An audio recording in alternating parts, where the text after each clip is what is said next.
Boa tarde a todos. Jesus nos abençoe com sua paz.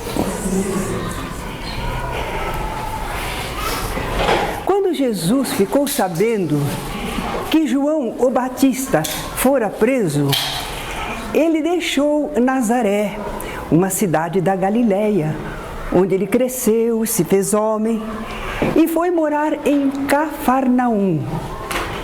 Dizem que lá em Cafarnaum, onde morava Pedro, se tornou também a cidade de Jesus.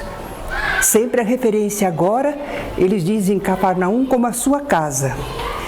Eram ambas Nazaré um pouco mais distante, mas Cafarnaum à beira do lago de Genezaré. Jesus então reuniu seus discípulos e começou a percorrer a Galileia. Ele começa aí a sua tarefa. Até então, pequenos feitos, não pregou a multidões. Agora ele vai começar a sua tarefa, pregando, fazendo afastamento de espíritos obsessores e realizando curas e outros fenômenos. E a sua fama se espalhou rapidamente, porque eram impressionantes tanto as suas palavras quanto os seus feitos.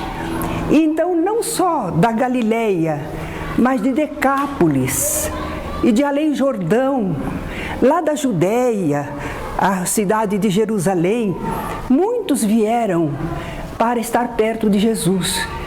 A sua fama alastrou-se rapidamente, mas é devido à qualidade dos ensinos e os fenômenos que ele produzia. A partir de então, Jesus sempre estará cercado por multidões que o procuram com insistência.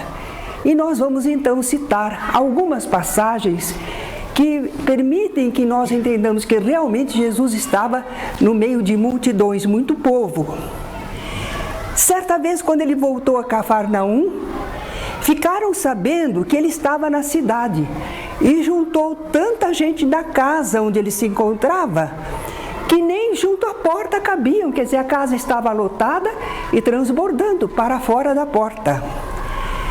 Em outra ocasião, ele voltou também para casa e afluiu de novo tanta gente que Jesus e os seus discípulos nem podiam tomar alimento.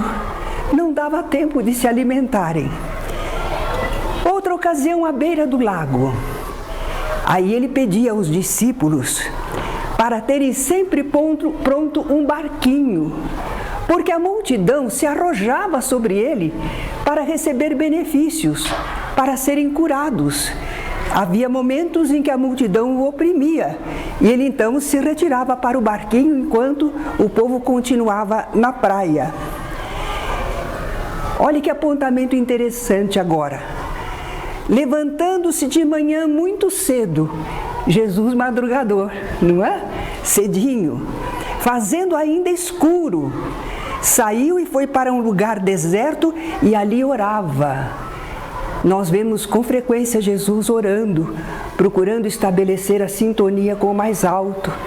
Nós às vezes não temos o hábito da oração, um momento de meditação, de reflexão, mas Jesus demonstra isso com frequência. Então ele procurou um lugar deserto, ermo, onde não havia outras pessoas, e ali ele orava.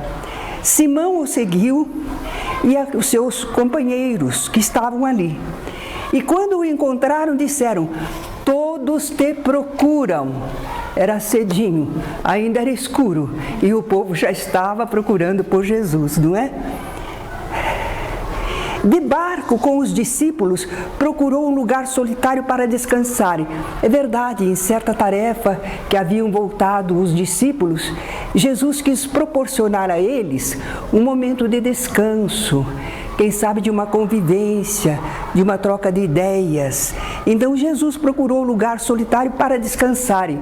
Mas a multidão, correndo a pé, porque eles foram de barco, a multidão correndo a pé por terra, chegou lá antes deles. Quando eles chegaram, já a multidão estava lá. Compadecido, Jesus os ensinava até que os discípulos lhe disseram: o lugar é deserto e o dia já está muito adiantado. Despede a multidão para que, passando pelos campos e aldeias, comprem para si o que comer. É aquele episódio da multiplicação dos pães, não é? Então nós estamos vendo que a qualquer hora, em qualquer lugar, a multidão rodeava Jesus e não lhe deixava às vezes tempo nem condições para meditação, alimentação ou repouso. E como será que se sentia Jesus diante desse assédio da multidão? Mateus nos narra: vendo a multidão, teve grande compaixão deles, porque andavam desgarrados e errantes, como ovelhas que não têm pastor. Que imagem linda, não é? Jesus compadecido da multidão, porque realmente a multidão não tem a orientação necessária. São como as ovelhinhas que se tresmalham, que se desorientam quando falta o pastor. As pessoas estão isoladas, egoístas, umas temendo as outras. Não há o elo da fraternidade, não é? E Jesus se compadecia muito da multidão, desgarrados e errantes, como ovelhas que não têm pastor. O mesmo Mateus narra, porém, que certa ocasião Jesus exclamou: ó geração incrédula e perversa, até quando estarei convosco? Até quando vos sofrerei ainda?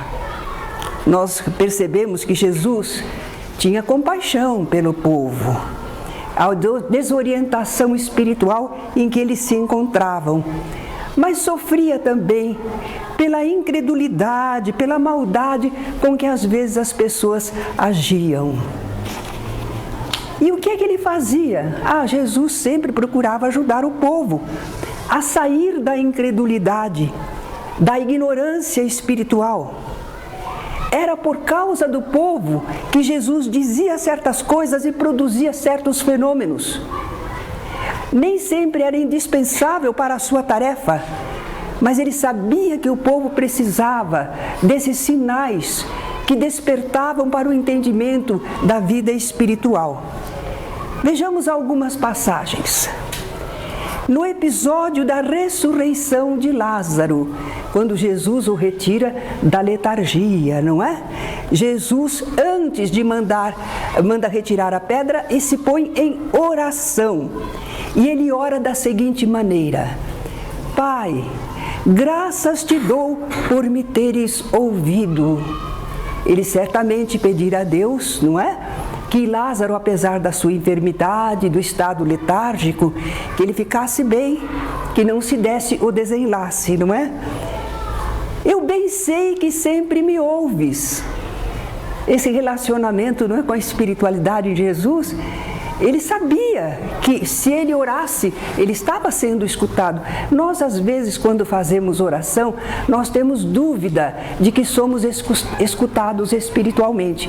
Não tenhamos dúvida, pelo menos pelo nosso espírito amigo protetor, que mesmo que não esteja no momento ao nosso lado, mas telepaticamente ele está em grande ligação conosco. Fora ele, os espíritos benévolos que nos rodeiam no mundo. E a lei divina, que permite que quando nós elevamos o pensamento e buscamos, damos esse impulso da oração, não ficará sem resposta. Então Jesus disse: eu bem sei que sempre me ouves, mas eu disse isto por causa da multidão que está em redor, para que creiam que tu me enviaste. Quem precisava do fenômeno, da demonstração, era o povo, não é? Noutra oportunidade, naquele caso do menino assediado por um espírito desde pequenino, não é? Jesus estava conversando com o pai dele, estava coletando as informações, alentando o homem, esclarecendo, mas a multidão afluiu. E Jesus, vendo que a multidão afluía, agora ele vai fazer alguma coisa por causa da multidão. Não que ele não vá ajudar o pai e aquele menino sofredor, mas como a multidão afluía, precisava observar uma demonstração. Vendo que a multidão afluía, repreendeu o espírito imundo, o qual se afastou. Aí a multidão pôde entender o assédio espiritual e como é possível fazer o afastamento. E no caso daquele homem que foi paralítico, que foi baixado pelo telhado, o telhado como era naquela época, não é? Que eles desmanchavam assim o telhado e desceram a maca do homem para ficar bem em frente a Jesus, que de novo estava numa casa no meio de muita gente, não é? Nessa ocasião, os adversários de Jesus, escribas, fariseus, quando Jesus disse para o homem, os teus pecados estão perdoados, eles acharam horrível, se indignaram. Só Deus pode perdoar pecados. Isso é blasfêmia. Pensavam, mas pensaram alto demais. E Jesus captou o pensamento deles, não é? Olha, Jesus telepata ainda, né? E Jesus, então, por causa deles, em benefício deles, porque o caso do homem, Jesus já havia dito, teus pecados estão perdoados. Porque às vezes quando nós já cumprimos os efeitos de uma expiação, nós estamos liberados. Jesus sabia que naquele caso, o homem, pela sua fé, demonstração de humildade, desejo do bem, ele já estava liberado das consequências, não é? Mas por causa dos escribas e fariseus, que também eram filhos de Deus e também precisavam de orientação, Jesus então diz, para que saibais que o Filho do Homem tem sobre a terra autoridade. E aí ele vai dizer para o homem, levanta-te e anda. Porque ele indagou aos escribas e fariseus, o que é mais fácil? Dizer, perdoados estão os teus pecados? Fácil. Agora, dizer, levanta-te e anda, é preciso demonstrar. E então Jesus demonstra, dá ordem ao paralítico que se levanta, toma do seu leito e vai para a sua casa. Certa vez, ao entrar em Jerusalém, uma multidão saiu ao encontro de Jesus. É na fase final da sua tarefa, quando ele desce do Monte das Oliveiras e vai para Jerusalém, apesar de dizerem a ele que o pessoal está querendo persegui-lo, mas ele vai para lá, para Jerusalém.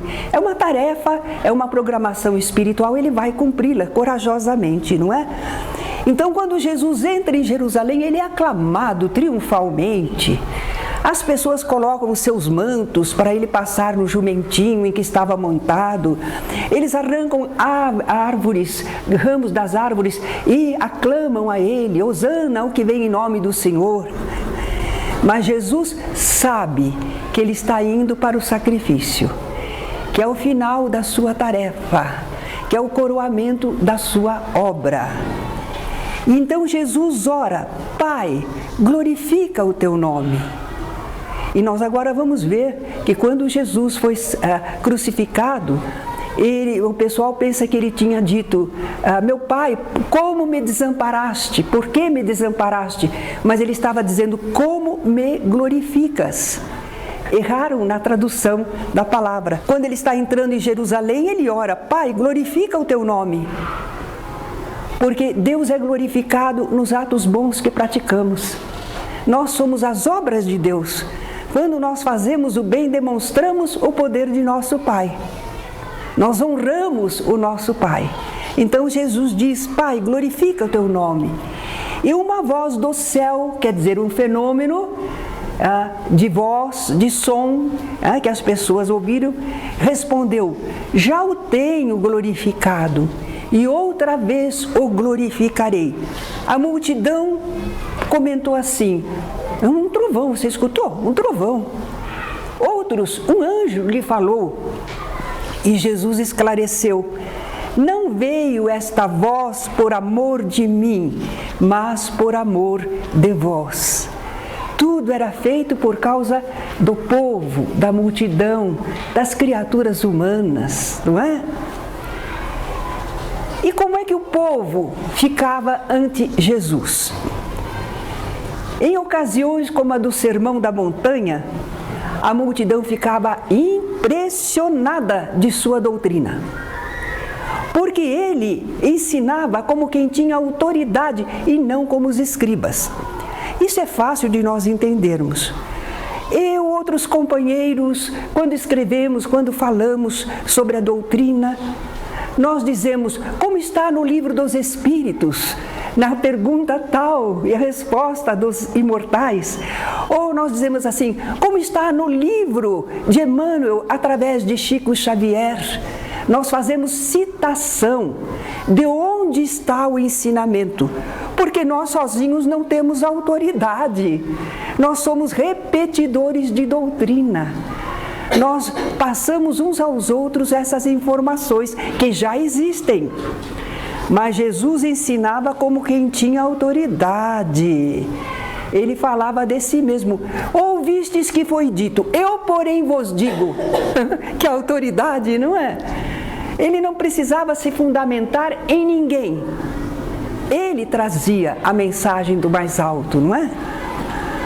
O povo então se impressionava com a sua doutrina e também se alegrava por todas as coisas gloriosas que eram feitas por Jesus.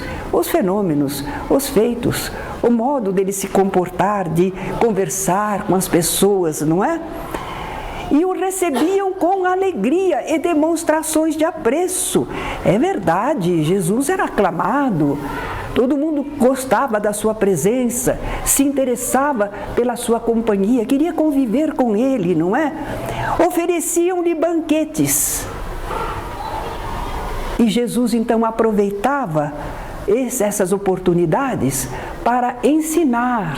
Ele não pregava somente no monte, pelas ruas, à beira-mar, ele pregava também no interior das casas. Nesses banquetes, refeições a que o convidavam. Por exemplo, em casa de Levi, perguntaram para ele, por que comeis com publicanos e pecadores? Porque ele era um rabi, era um mestre espiritual.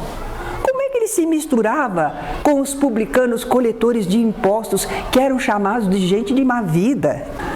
E também pecadores notórios na cidade, não é? E Jesus respondeu, não necessitam de médico os sãos, mas os enfermos. Não eram simplesmente os enfermos do corpo, mas os enfermos da alma. Os que chamamos pecadores são pessoas que estão com a alma doente, não é? Não está fortalecida o suficiente, não é prudente como deveria ser, estão enredados em tantas atividades inferiores, não é? Então Jesus era um médico das almas. E ele veio não para os que estão sadios, os que já estão se encaminhando na vida, que estão entendendo e cumprindo as leis de Deus, mas principalmente para os desorientados e sofredores. Não vim chamar os justos, e sim os pecadores ao arrependimento. Jesus aproveitava então estas oportunidades nos banquetes, nas refeições em comum, para ensinar. Perguntaram também a ele, por que não jejuam teus discípulos, como os de João e os fariseus? Eles tinham o costume do jejum. Um jejum que às vezes era de penitência por algum ato errado que tivessem praticado.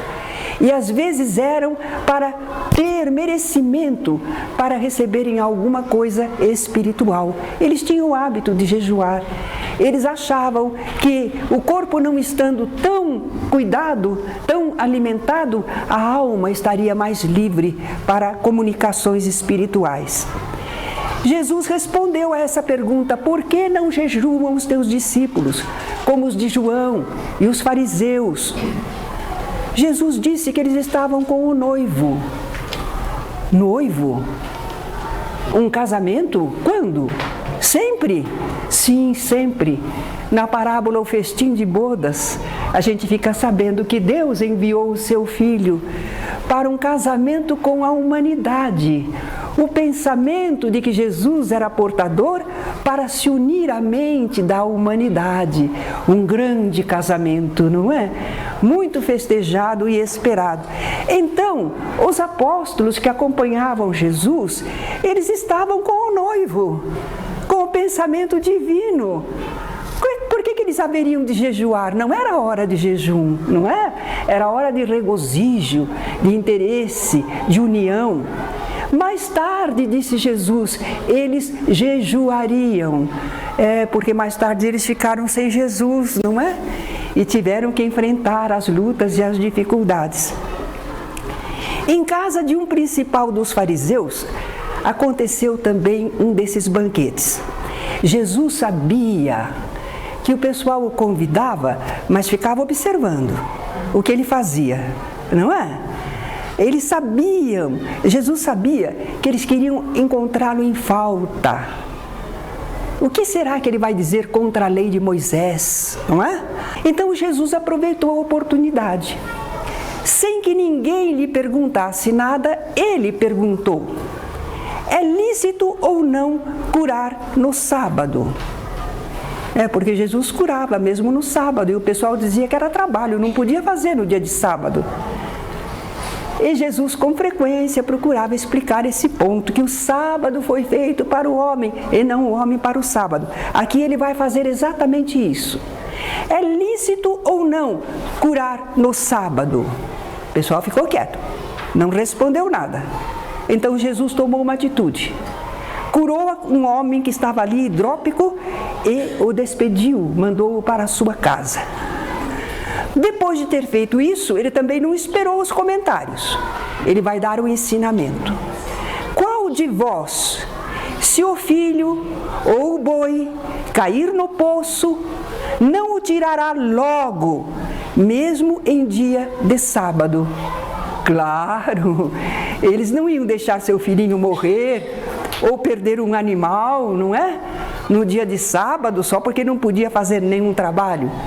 Então Jesus estava liberando aquele homem, não é?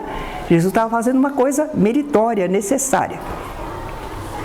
Nesse banquete, por exemplo, Jesus observou que as pessoas chegavam e ocupavam os primeiros lugares. Não era uma mesa como aquela que parece no quadro de Leonardo da Vinci, né? Não, não é aquela mesa como usamos hoje. Eles costumavam sentar-se no chão, em volta de tapetes, onde havia as alimentações, e eles se recostavam. Os romanos, inclusive, tinham um triclínio, não é? Um móvel para isso. Mas eles não. Eles se sentavam ao redor e se apoiavam no braço. Jesus observou que as pessoas que chegavam procuravam os primeiros lugares, os mais próximos, os mais evidentes. E aí ele disse: quando vocês forem convidados para uma refeição, um banquete, não se sentem nos primeiros lugares. Pode acontecer do dono da casa chegar a você e dizer: meu amigo, por favor, senta mais para baixo, porque eu tenho pessoas importantes para colocar. Então veja como Jesus mostrava de um modo prático, porque ele quer falar do orgulho e da humildade, não é? Recomenda ainda Jesus: você sente bem lá para baixo, porque o dono da casa chegando e vendo você vai dizer: amigo, venha mais para cima. E aí você estará numa situação boa. Quem se exaltar será humilhado. Quem se humilhar será exaltado. Essa é a nossa situação em relação à vida espiritual. Não queiramos ocupar os primeiros lugares, mais importantes. Somos ótimos, somos bons, somos os melhores. Não, né? Digamos: olha, eu sou uma criatura comum, sou um pecador também, estou lutando com a vida. E depois a justiça divina nos colocará no lugar adequado que merecemos, não é? Ele também aconselhou: quando vocês convidarem pessoas para um banquete, não convidem aqueles que podem lhes retribuir. Convidem os pobres, os estropiados, os infelizes.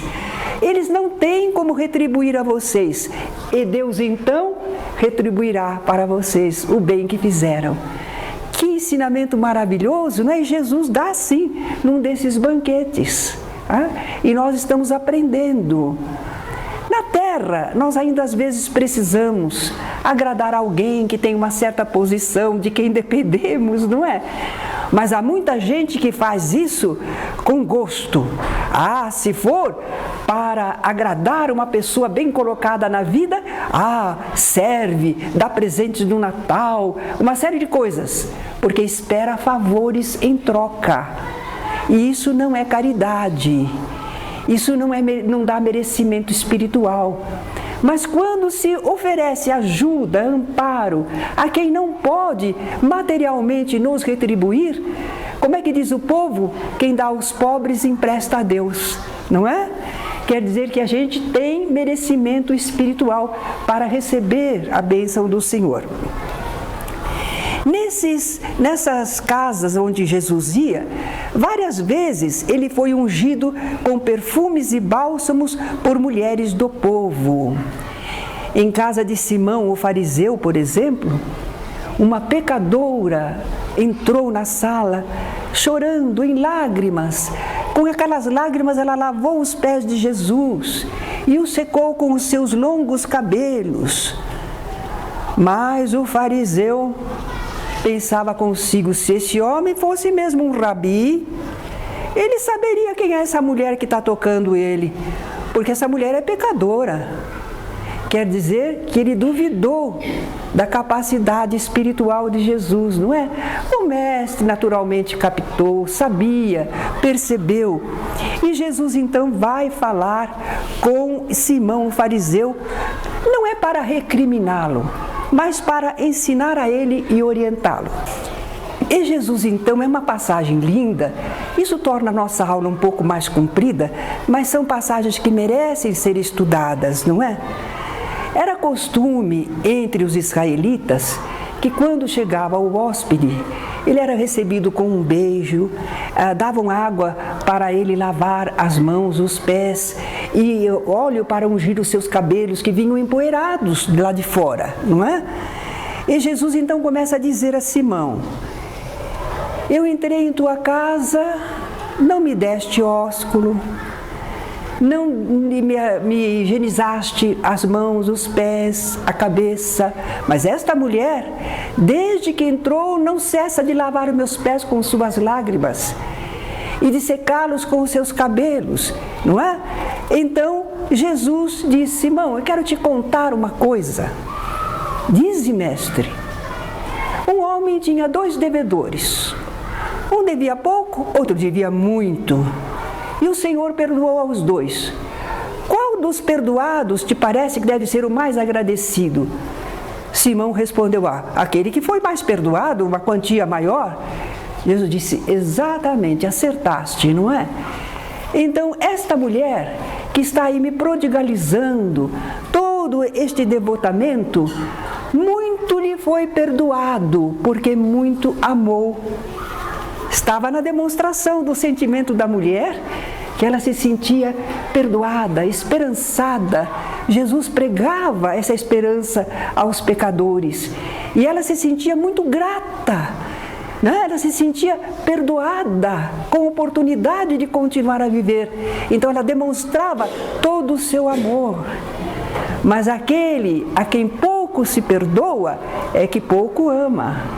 Quer dizer que Simão, o fariseu, não deu demonstração nenhuma especial de amor por Jesus, não é? Então vai ver que ele não estava perdoado espiritualmente, continuava com as suas lutas, não é? Em Betânia é aquela aldeia onde moravam Lázaro e suas irmãs. Então, uma mulher também com um vaso de alabastro, precioso bálsamo, derramou sobre a cabeça de Jesus. Essa mulher era Maria. O pessoal às vezes confunde com aquela outra mulher. Não, são 2 episódios diferentes, não é? Maria, irmã de Lázaro, é que fez isso. Judas disse: esse bálsamo é precioso, seria melhor vender e dar o resultado aos pobres. João Evangelista põe um comentário, que Judas falou isso porque ele tinha a bolsa, ele era o responsável, ele era o tesoureiro do grupo. Quer dizer, então, que ele não estava pensando tanto assim nos pobres, não é? Mas já dá a impressão de que havia algum problema em Judas. Mas Jesus respondeu: os pobres sempre os tereis convosco. Há 2000 anos que tem pobres no mundo e vai continuar, né? Vai acabar os pobres? Os pobres sempre os tereis convosco, porque a Terra é um planeta de espíritos pouco evoluídos, então não sabem organizar a sociedade, não sabem partilhar os bens, não sabem ajudar os mais carentes, não é? Sempre vai haver pobres no mundo. Mas essa mulher derramou esse bálsamo, ela o fez para o meu sepultamento. Então sempre vão falar do que ela fez. E realmente, até hoje a gente fala dessa mulher, do seu ato de amor para com Jesus, não é? Jesus fala isso, que para o meu sepultamento, porque ele estava próximo a ser sacrificado. Dali ele vai entrar em Jerusalém, vai ser aprisionado, né? Do povo que seguia Jesus, muitos cooperavam com ele financeiramente. E nós vemos que as mulheres também, Maria Madalena, Joana, mulher de Cusa, procurador de Herodes, Susana e muitas outras, elas serviam a Jesus e naturalmente ao agrupamento apostólico com os seus haveres. Elas davam retaguarda ao trabalho de Jesus e os apóstolos, porque eles viajavam, iam de cidade em cidade. Quando eles chegavam, precisavam de ajuda. Precisavam de ajuda de alimentação, de repouso, de troca das roupas, não é? Para a continuidade do trabalho. Isso essas mulheres proporcionavam a Jesus e os seus companheiros. O povo, às vezes, procurava reter Jesus. Não queria que ele fosse embora. Fica, não. Nós queremos ainda te ouvir, não é? O povo queria segurá-lo. A gente vê isso, por exemplo, ouvia com Chico Xavier, não é? O povo não queria que ele fosse embora. Ele que precisava tomar uma decisão, porque se deixasse pelo povo, o povo continuava ali. Também acontece com o Divaldo Franco, não é mesmo? O povo não vai embora. Ele que tem que se ausentar. Jesus então esclarecia: também é necessário que eu anuncie a outras cidades o Evangelho do Reino de Deus, porque para isso fui enviado. Ele podia gostar muito das pessoas, de um agrupamento, mas ele tinha que seguir adiante. Ele tinha pouco tempo para trabalhar, não é? E ele não perdia a oportunidade. E pregava nas sinagogas da Galileia. Tendo percorrido a Galileia, Jesus chegou a Nazaré, terra da sua infância e mocidade. Mas interessante, dessa vez eles o rejeitaram. Não aceitaram Jesus. Por que eles não aceitaram? Eles diziam assim: esse não é o filho de José? Não estão entre nós sua mãe, seus irmãos? De onde ele veio, pois, tudo isto? E eles se escandalizavam, porque isso aconteceu na época em que Jesus começou a sua tarefa. Até então ele estava oculto, apagado, uma vida comum. E de repente ele começa a fazer as pregações maravilhosas e os feitos extraordinários. E o pessoal estranhou e não entendeu. Muitos companheiros, médiuns ou não, que começam a se interessar pela doutrina espírita, que começam a falar alguma coisa sobre o Evangelho para os seus familiares, que começam a dizer alguma coisa sobre as leis de Deus, como devemos seguir, fala de reencarnação, de comunicação dos espíritos, de lei de causa e efeito, enfim, a pessoa que está começando a aprender fala para os outros. E às vezes demonstra oração, quem sabe uma mediunidade. Como é que ficam os parentes? Aceitam logo? Estranham, né? Que isso? Está ficando louco, está ficando aí uma criatura muito devotada às coisas da religião. Que é isso que está acontecendo com você, não é? Foi assim em Nazaré.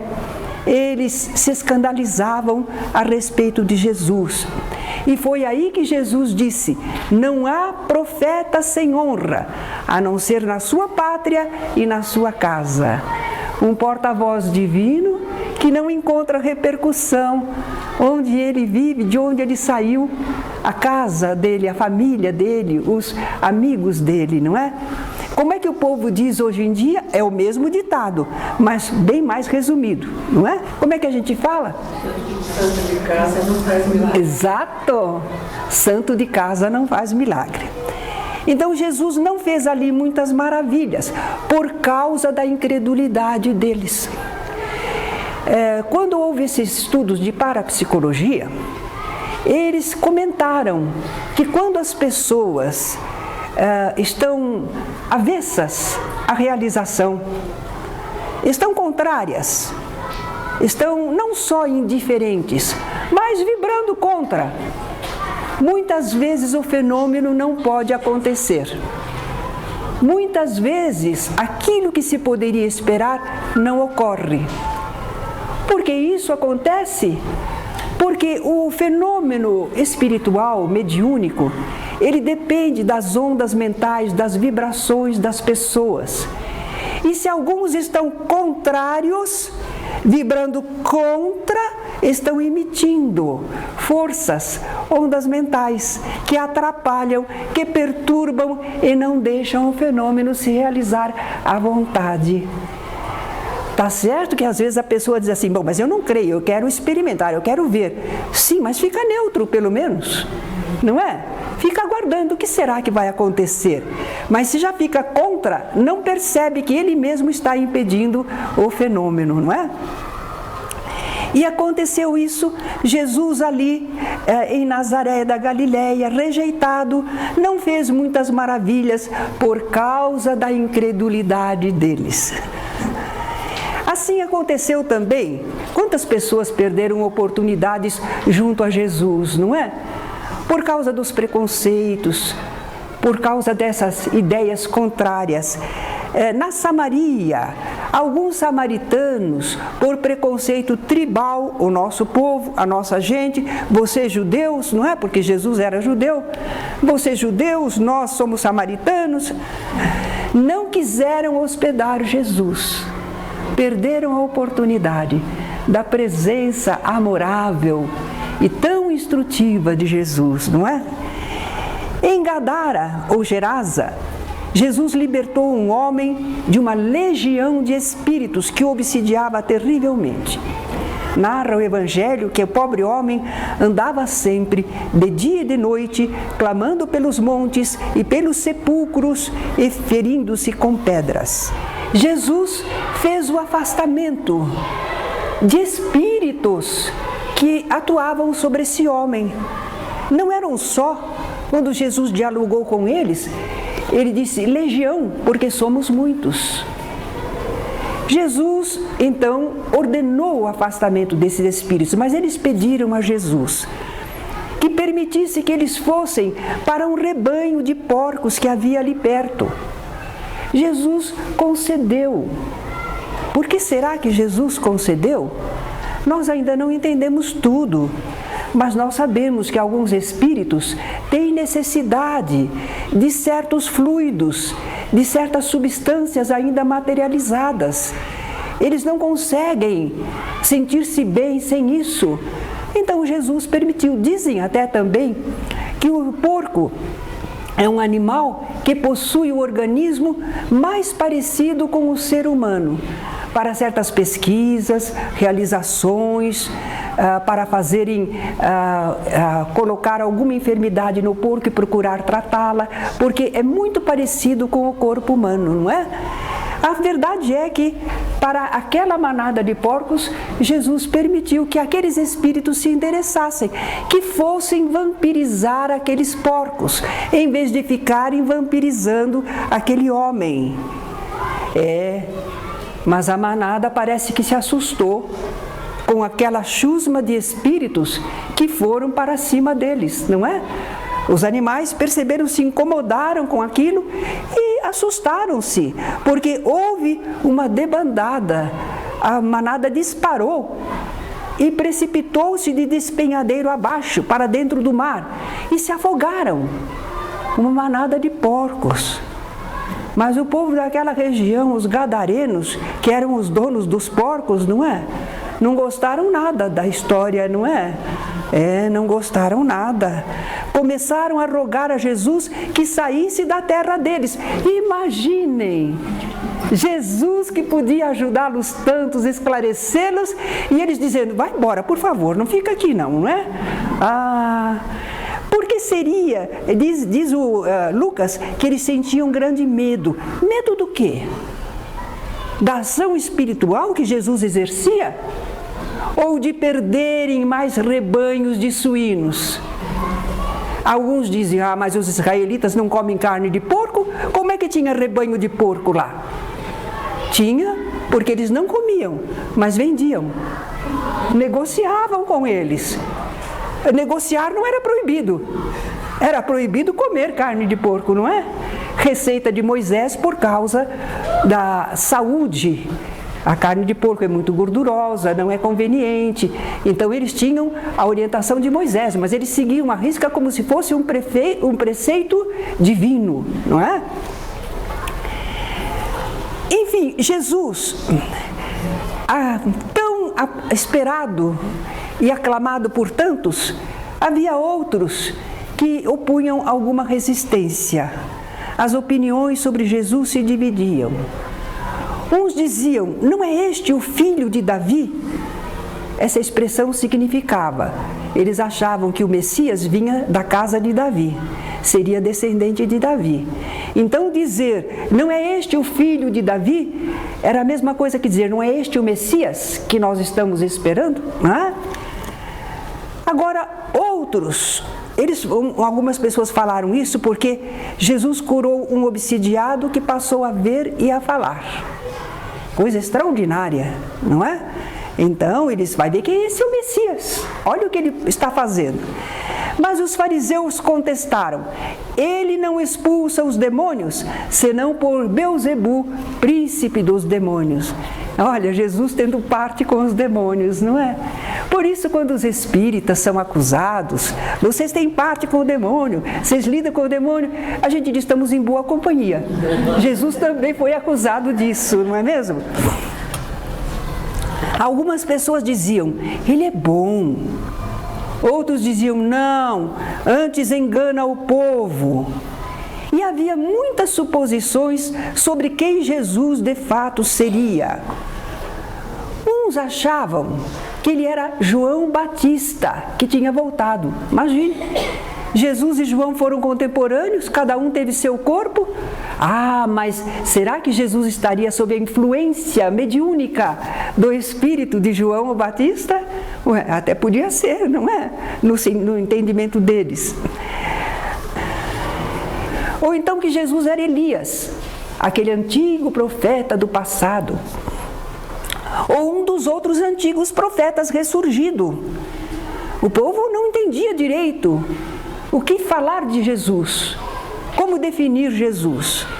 Mas a dúvida ficou dirimida quando Pedro, inspirado espiritualmente, não é? Afirmou, tu és o Cristo, o Filho do Deus vivo.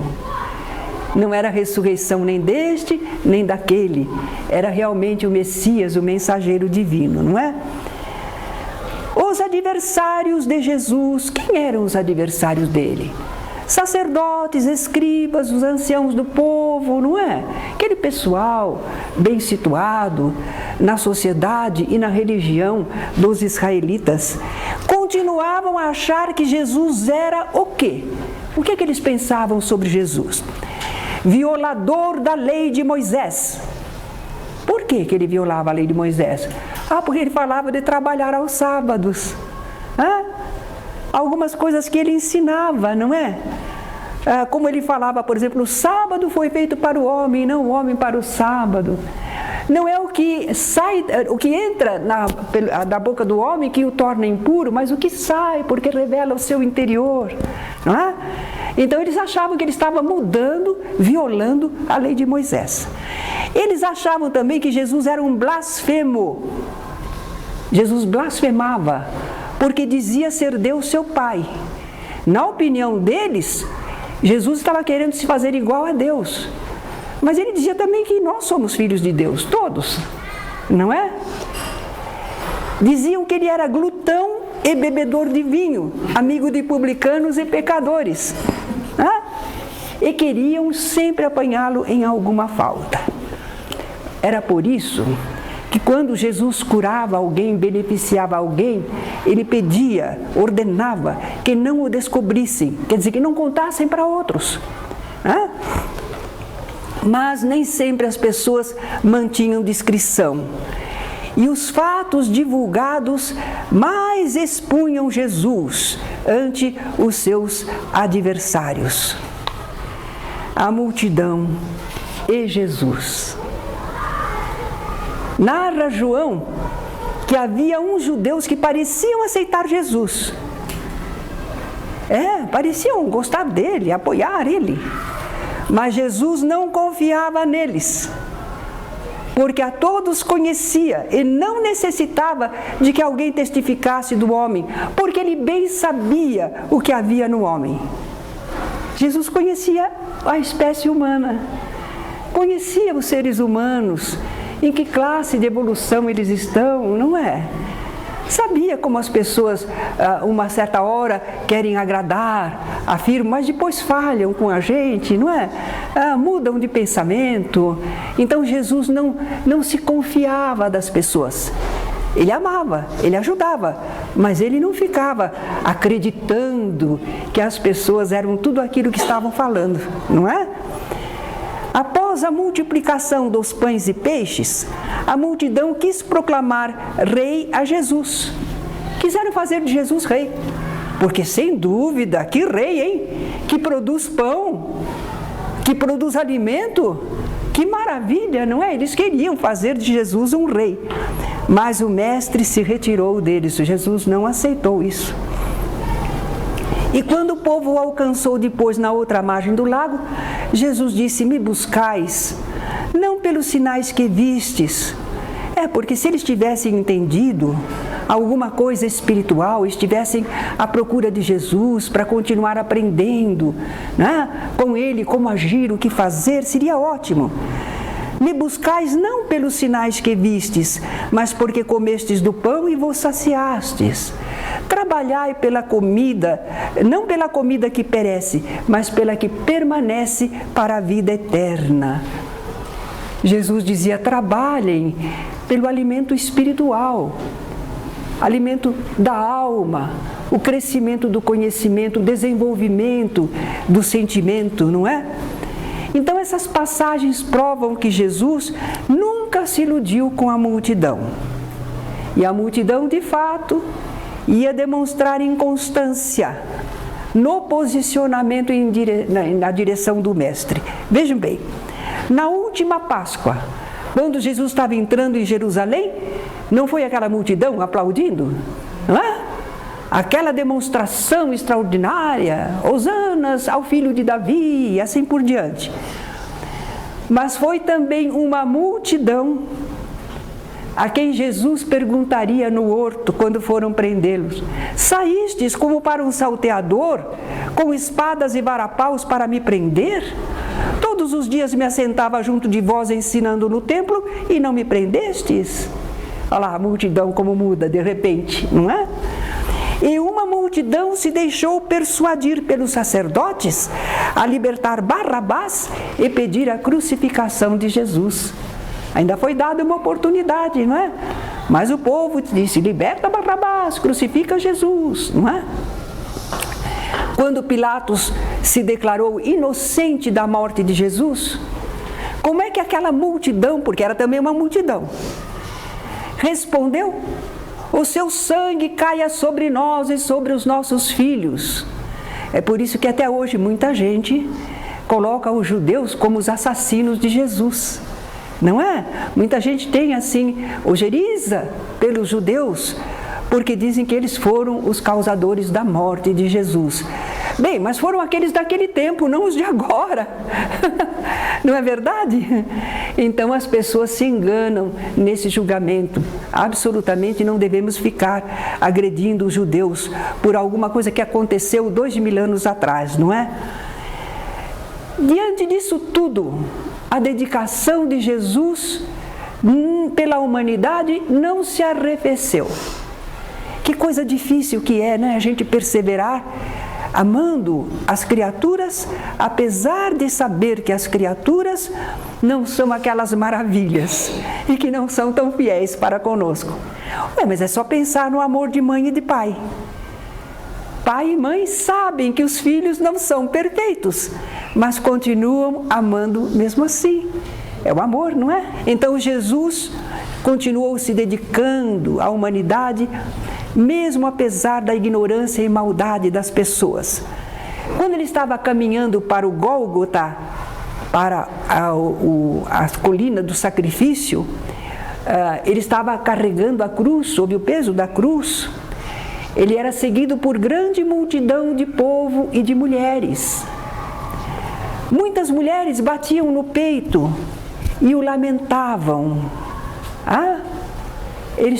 Lembram que quando certa vez Jesus foi aclamado por uma mulher do povo, bendito o ventre que te criou, te gerou, e os seios que te amamentaram. E Jesus disse, antes bem-aventurados aquele que cumpre a vontade de Deus, não é? Agora também Jesus escuta o lamento das mulheres. Por que fizeram isso com ele, né? E ele vai para o sacrifício. Choravam, lamentavam. Jesus alentou a todos e aconselhou espiritualmente. Filhas de Jerusalém, não choreis por mim. Chorai antes por vós mesmas e por vossos filhos. Porque se ao madeiro verde fazem isto, que se fará ao seco? Jesus era a madeira verde, ele já tinha falado sobre a videira verdadeira, ele tinha vitalidade espiritual, nele a vida espiritual era plena. Ele queria que nós também tivéssemos vida e que fôssemos ramos dessa videira para termos vida também, vitalidade. Então Jesus era cheio de vitalidade espiritual e mesmo assim a humanidade o estava tratando daquela maneira, não é? Agredindo, querendo anular. Se com a pessoa cheia de vitalidade espiritual o povo faz isso, o que não fará com as pessoas que são lenho seco, que não tem sentimento maior, que não tem vivência espiritual maior, está seco ainda, não tem vitalidade, não é? Esses então vão no rol dos acontecimentos, não é? Quando Jesus ressurgiu, foi para servir ainda a humanidade. Por que ele voltou? Muita gente diz, eu vou embora, não volto mais. Jesus liberto volta para estar com a humanidade, não é? Começando pelos seus discípulos que tinham falhado, tinham fugido, não é? Mas ele volta. Quando ressurgiu foi para servir ainda a humanidade, recomendando aos seus apóstolos: ide por todo o mundo, pregai o evangelho a toda criatura. Jesus quer que a sua mensagem continue chegando à humanidade. Não modificou o amor de Jesus pela humanidade. Ele entende toda aquela ignorância, agressão, sabe que é próprio do estado evolutivo das criaturas, mas o ideal dele permanece, não é? O amor dele pela multidão permanece. E nós hoje relembramos Jesus diante da multidão e ficamos meditando e pensando que a multidão parece que continua procurando Cristo, não é? Parece que há uma busca a respeito de Jesus, embora o pessoal não entenda muito. O pessoal está ávido de fenômenos. A humanidade está curiosa pelos ensinamentos de Jesus, mas querem usar Jesus para a solução imediata dos seus problemas. É isso que eles esperam. Jesus vai resolver o nosso problema. Jesus vai nos proteger. Com Jesus nada de mal nos acontece, não é? A multidão aplaude se as coisas vão bem, mas apupam se as coisas vão mal. A multidão fala, Deus, creio em Jesus. Mas quando acontece alguma coisa, por que Deus permitiu isso? Como é que Jesus não mandou os seus mensageiros para nos salvar? Não é? As pessoas oscilam de um lado para o outro. E nós, discípulos de Jesus, temos de dar continuidade ao ideal do Cristo aqui na terra. Jesus nos avisou: quem não tomar a sua cruz e não me seguir, não pode ser meu discípulo. Não tenhamos ilusão. Nós sabemos que temos que seguir o que Jesus ensinou, agir como Ele fez. Apesar das dores, dos problemas, não é? Jesus diz ao Pai em oração, na ceia pascual, naquele final da sua encarnação: assim como tu me enviaste ao mundo, também eu os enviei ao mundo.